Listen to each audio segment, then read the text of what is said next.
So in handwork is a class as anything that is done in the leading position. So of course that means that you've got to have good leading first. So one of the first exercises we teach is to make sure that the horse is happy to walk with you. So sometimes for that we'll use a target, which is good. Nice, an object that your horse knows to touch with their nose when you ask. So you can see here, if I ask Rowan to touch, good, and touch, that she knows to touch the blue ball on the end. And you can use that to help position your horse in leading. So for example, if my horse is crowding or cutting in front, if I just hold the target over here, it can help to guide them back into position. So you can use the target really nicely to help teach your horse the leading position, but basically you want them to get established working with next to you here. And I find it really helpful to begin with by establishing, like, can we just walk around the track? So just for this bit, I'm going to walk down the fence side and then up the poles. So a lot of my clients just have like a corner of a field to work in, which is absolutely fine. You can kind of make a fake fence, like we've got with Rowan here. You come round with the poles. And you can just use that as your guide for can you walk straight with your horse. And oh, good. Now you'll notice that I'm clicking and rewarding Rowan. So I use a variety of markers, and the marker is just to say, yeah, that was exactly what I want to your horse. It's to really pinpoint that moment when they're giving you the behaviour that you want. Just come around and come down this side. So I generally use the click when I'm teaching something new because it's really sharp and precise. I can say like there, if I lose her attention, I can wait until she's back focused on me and then click to say, yeah, that's it, stay with me. But then generally once they know it, I'll just use praise, and that's mostly the tone of my voice because I use a whole lot of different words like good girl, that was fantastic, super. And they really respond to that as well. But most of it is really about your body position. So for example, come on, Rowan.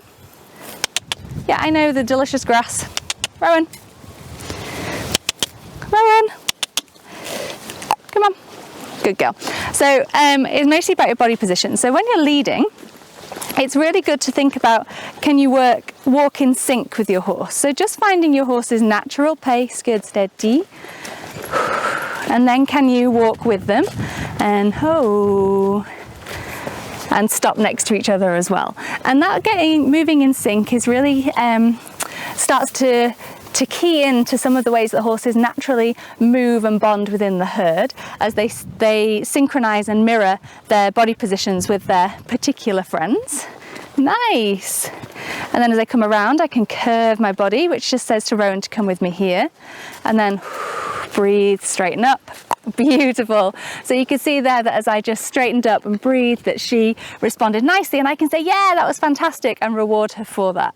So there's a lot of different elements that go in, but really with the marker, you're looking to say, yes, that's it. So with the leading, when they're in that nice position, and we begin just by, they just stand next to us, and then mark and reward, and that helps to establish the leading position. So can you just stand next to me in this position in just a relaxed, you're not mugging, you're not distracted, you're just in a kind of neutral, relaxed head position, and then I can reward that, and then you can take that into the leading. Good job, that was lovely. Should we walk on? Nice. And you can start to put some other cues in there as well, like voice cues and ho. Nice, which can of course transfer to other exercises like lunging and riding and things like that too. So we always begin with leading, and it's really nice to practice it from both sides, really playing around with your body position, speeding up, slowing down, and just really getting in tune with your horse so that the two of you are working together. Now I did say that I use a lot of different equipment, and I think it's really important to work your horse with the target, without anything, and with a head collar and lead rope as well. So I'm just going to stick that on Rowan, and I'm going to just demonstrate a couple of these exercises again with the head collar and lead rope, and you should see that it's really just the same. The cues are very similar, her emotions should be similar, and you often see with horses when you change the equipment that their emotions change as well. So sometimes that's when you put the rope on, they can get more anxious, or they can get more compliant, or they can feel more relaxed because they've got that clarity and guidance. Some horses at liberty feel more anxious, depending on their history and what those situations have been like. And I think it's really important that we work them in lots of different equipment, but always paying attention to how they feel and really looking for them to be the same emotionally. Okay, so I just called Rowan back and I've got her head collar. Now, she used to have so many issues around being caught that is one thing that we worked on quite a lot at the beginning. And as you can see, she's very keen to stuff her head into the head collar now. And that's a really good sign. All of your cues are emotional. So whenever you ask your horse to do something, they're going to have an emotional response to it. And sometimes it's like, oh, okay. Other times it's like, yes, I love this, as you just saw Rowan with the head collar. And other times it's like, oh, I'd rather not. Obviously right up to, no way, there's no way I can do that. So with Rowan with the head collar, because she had so much fear around it, then we spent a long time giving her a lot of choice and teaching her to put her own head in it, like you saw there. And to me, that's another piece of that communication between you, that you you have that conversation with your horse. You're not pushing them over threshold into making them do things when they're from a place of fear or anxiety. It's about the two of you working together to figure things out. So what I'm going to do, oh, nasty flies. What I'm going to do is just whiz through some of these exercises again on the lead rope so that you can see it's exactly the same. And again, you can still give your horse a huge amount of choice on a lead rope, even if I don't let her leave completely. To me, the choice is actually about listening to your horse and really working together.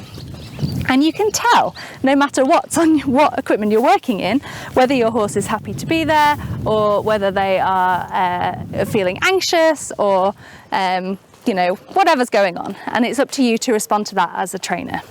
Okay, so we've got the leading. Slowly. Good. And good. And you can start to with the lead rope as well, put in a little bit of feel when you start to ask for things like the halts. Start to put a little bit of feel down the rope, which can begin to prepare your horse for ridden cues and responding to reins. Nice. Walk on. The same thing as you ask them to bend around, a little bit of feel, because you've taught the flexions. Nice, good job. Oh, Rowan, that's beautiful. Nice. Which again starts to prepare them for leading. So for example, if I put a little bit of feel here, you can see that she'll flex towards me. Really nice. Should we try it again? Yeah, there you go. Perfect. So if you enjoyed that video and would like to find out more about training your horse this way, then please look at joining the Connection Training Club, which is our online membership site where you can learn how to train your horse using our approach. So we have loads going on. We've got loads of members and really great forum. It's a really supportive, friendly community from all diverse areas of the horse world all around the world. And we've also got a whole suite of home study courses as well, which have hundreds of step-by-step training videos in progressive order. So the foundation course covers how to get started using connection training, and very early on we teach how to work on walk together. So some of the leading things that you'll seen in this video you can learn there, how to set up sessions, that kind of thing. We've also got a whole bits on introducing targeting and using the target for leading and so on. We've also got a daily handling course which covers some problem solving for leading issues. If you've got a horse who already barges or plants, then you can find out in there. And if you want to take it further into the in-hand work, then we've got a full gymnastic groundwork course as well.